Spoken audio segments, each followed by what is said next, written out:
What's up, guys, and welcome to today's show. So, to give you guys an update on the European Super League, this is where we are currently at with this situation. Yesterday, the news broke that the court overruled FIFA and UEFA's sanctions against the European Super League, saying that the European Super League can basically go forward with their plans. So that was a bit of a shock to football. That sort of left us with a lot of questions. What was going to happen from here? As far as we know, only Real Madrid and Barcelona are the big clubs that want to, participate in the European Super League.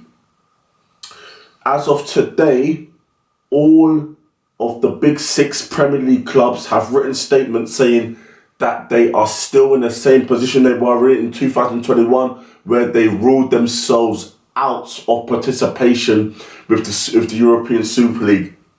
So Manchester City, Arsenal, Manchester United, Spurs, Liverpool, and Chelsea, the big six, currently, they have all ruled themselves out of participation. So, listen, it's very hard for a tournament to be a success with only two teams in it. Like I've said, there's been many ventures in sport, breakaway tournaments, organisations that have tried to be erected that have come about and they've failed because of lack of participation and because of simply it hasn't worked. I think it will be very hard for the Super League to happen if certain clubs don't want to participate in it. The status quo of football is what it is. You look at teams like for example, the German league. I find it very hard for any of the German big teams, Leverkusen, Dortmund, Wolfsburg, Bayern Munich, Leipzig, to want to participate because how their clubs are run. The fans own their clubs. They're not even keen on rich billionaires coming and buying their clubs and owning it outright. They have a very different ownership structure, where the fans have a lot of power and the fans own the clubs. Even Bayern Munich.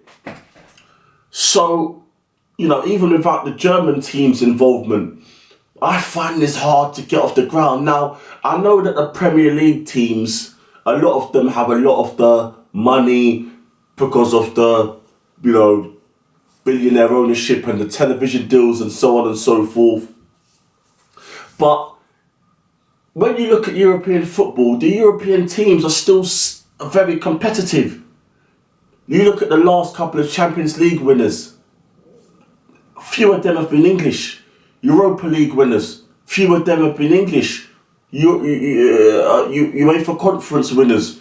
You had West Ham last year. You had Roma the year before. So it began for 2 years. And I don't think an English team will win. Oh, maybe Villa will win it this year. So even when you look at the European competitions, the European teams fare very well, even with the money that the Premier League teams have. So, listen, I don't know. As from now, a lot of the big clubs, the big six in Europe, the big six in the Premier League, and also most of the other European giants don't want to get involved. They've said no to it. So, as of now, it's going to be very hard. Even UEFA and FIFA put out, statements saying to the Super League, good luck, with your competition with only two teams in it. So it's going to be interesting to see how these things develop and if the European Super League will be able to sway some of the big clubs and offer proposals that will entice some of the big clubs to, change their minds and want to participate in it. But as of now, it looks like, it's going to be very hard to get off the ground. And when you look at how, the FIFA and UEFA's plans to expand the World Cup format, to expand the Champions League format, to get more club competitions in. FIFA and UEFA are trying to expand and add more competitions, expand to their existing formats. And if the Super League comes in, this is just going to throw a massive spanner in the works, add a whole lot of confusion. And I think people are happy with the status quo of how it is. But it will be interesting. Like I said, from an Arsenal point of view, I'm an Arsenal fan. I always support Arsenal. I want Arsenal to be successful. But I also want football to keep its purity, its majesty, its romance. The fact that an underdog can come out of nowhere and win big titles like Leicester, like Porto in the Champions League, like Villa are doing this year, like Girona are doing this year in La Liga. I like this, and I don't know if this will be able to happen with the European Super League, with the structure and the format that they laid out. In 2021, even though those formats have been adjusted. I don't know, but it's going to be interesting to see how things change and develop, and I'll bring that news to you when I get it. So that's where we're at with the Super League. Let's move on to the big game of the weekend, Liverpool versus Arsenal at Anfield. This is my preview. Both teams are coming into it in form. Liverpool drawing to Manchester United last weekend in the Premier League, but beating West Ham convincingly 5-1 in the Carabao Cup.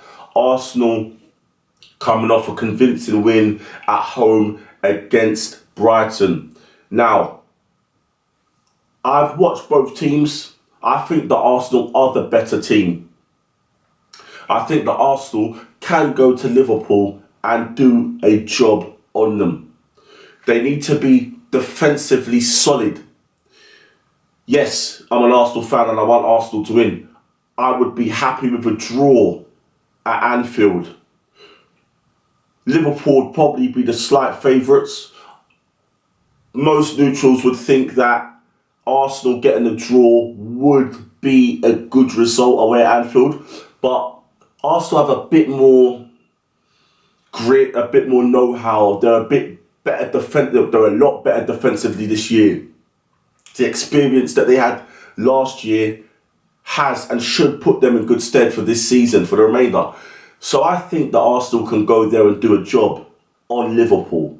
And if Arsenal were to beat Liverpool, that would be a massive statement. Still a long way to go to conclude the Premier League, but Arsenal beating Liverpool at Anfield is massive. And even Gary Neville said when he was playing, and his experience, if teams are going for the title, one of the biggest scalps, one of the biggest signs of champions is beating Liverpool at Anfield. And if Arsenal can do that, then that's going to be a massive, massive boost to their confidence. Liverpool are expected to win. Arsenal, the neutrals would expect Arsenal to be fine with a point, as I would be, but I think Arsenal can do a job. I think Arsenal can do a job on Liverpool. Players are coming into form at the right time. Havertz, Partey, it will be back. Whether or not it'll be fit enough to play any part, we'll have to see. The back line, the goalkeeper playing well. The forward players are finding their form. And again, with Liverpool, you have to say again that they're in good form. So it's going to be an interesting game. It's going to be a 50-50 game. The key battle will be in midfield. If Arsenal, I think he's going to play Rice, Havertz and Odegaard. If Arsenal can win that midfield battle, they have physicality, they have legs, they have athleticism, they have the creative output, they have the defensive qualities. If they can win the midfield battle and if they can get control of the game, I think that they can beat Liverpool. But then Arteta needs to be bold enough that if things are not going so well, he needs to be able to make those changes, whether it's personnel or whether it's positionally and tactically. Arteta needs to be able to make the changes if Liverpool are getting a foothold in the game, to make sure that the game doesn't go too far away from Arsenal and they get a foothold in the game. Arsenal must not concede the first goal like they did against Villa. Villa scored first, and Arsenal were a better team for most of the rest of the game, but they couldn't put the ball in the net. So it's going to be interesting to see how this game unfolds. It's a 50-50 game. Both teams in form, both teams impressive, both teams with not much injury issues at this precise moment in time. You know, I'm predicting a lineup of Raya, Ben White, Saliba, Gabriel, Zinchenko, Declan Rice, Havertz, Odegaard, Saka, Martinelli, and Gabriel Jesus. That's what I'm predicting. What Liverpool will go with, I don't know. But that's the 11 I'm predicting for Arsenal.